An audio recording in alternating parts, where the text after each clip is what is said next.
Entebe kanisegere kushashanuka omu batura abatwire nibateganisibwa ibura ry'amaizi okumara obwire buringwa.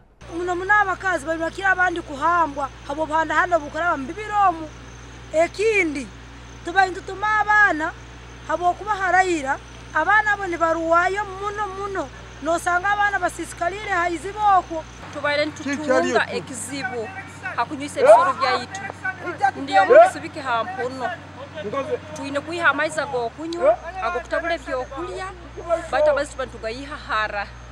Ekizibu ky'amaizi nikiteganisa amagomborero 35 konka sente zibahirwe nizakukoresibwa amagomborero 12 gonka kandi nibenda gavumenti okubongyera sente okugira ngu obuheereza obu buhikye omu magomborero agandi abaine ekizibu nikyo kimwe.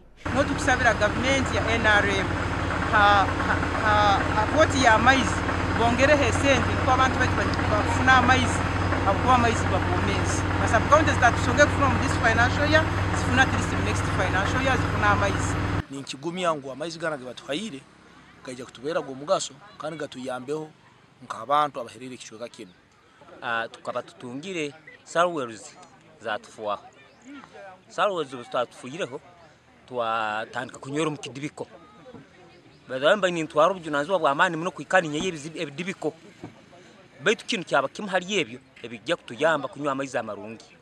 Yosiyando bw'amoro mukuru w'entebe ya katana habwa district enshonga y'ekizibu ky'amaizi najejekyerera abantu abari kutahirira ebyobuhangwa omu district ya Kagadi. Tulisabuzwa nitulinda ebicuuka ebikufukafuka tukulimaga borehole n'amaizi agandi water sources amaizi gana genseke kujya kuhura ngo amaizi tagakyejje kurungi because water table ekubesire mukire. Omurimo gw'okwombeka za nayikondezi guhirwa ba kampuni ya Darren Boa. Gasha kwa Thomas tumwebaze.